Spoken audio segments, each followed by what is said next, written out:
khai cái đai bạn nè nèទាំងអស់គ្នាមិនខ្វះបន្លែបន្លុកទុកញ៉ាំទេមិននងក៏មានមកយើងបេះបាន3ផ្លែទូចមកតឡាចយើងក៏មានដែរនេះតឡាចដៃគូពោតមានសពគ្រប់อันนี้វិញពេញប៉ោះតូច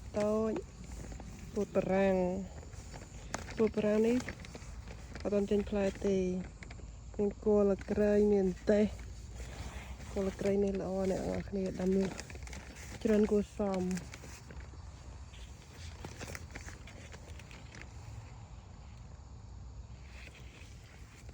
មានពោតមានអីហើយត្រង់នេះក៏ជាម្ទេសកញ្ញុំដែរតាមម្ទេសកញ្ញុំយើងទុកឆាព្រោះអត់សូវចេះហឹលនេះម្ទេសដៃនាងមានតែសក់ត្រូវក៏ផ្លែដែរនេះអ្នកទាំងអស់គ្នា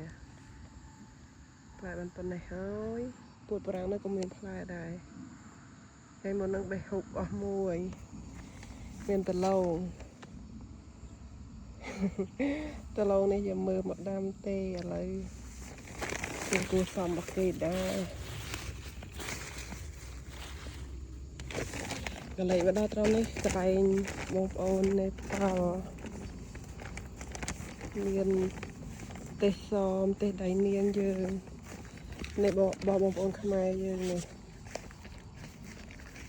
ដាំតឡាចគេទៅសក់ស្រូវមានត្រប់វែងត្រប់ជ្រួយអីនេះម្ទេសគេធំម្ទេសគេទិញណាទាំងអស់គ្នាម្ទេសគេទិញអូមួយនេះគឺអន់ជាងគេចឹងទេសសមទេសអីម្ទេសព្រៅ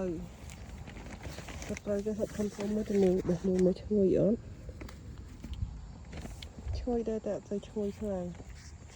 ពោតលពៅនេះវាឡើងដាំពោតគេទៀតអូអស្ចារ្យមែនលពៅស្អិតទេខាណូប៉ាក់សក់ស្រូវនេះម្រះគេ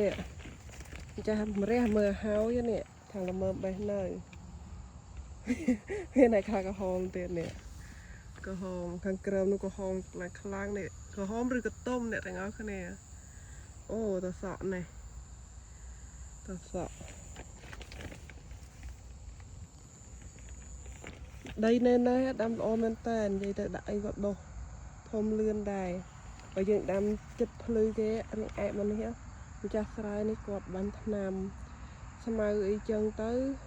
ងាប់បន្លែយើងប៉ុន្តែស្មៅអត់សូវមានផងប៉ុន្តែម្ចាស់ស្រែគាត់បាញ់ថ្នាំហើយស្រូវគាត់នេះអ្នកទាំងអស់គ្នាគាត់បាញ់ថ្នាំអន់ទាំងស្រូវគាត់ទៀតមិនអន់តែបន្លែយើងទេដំណាំ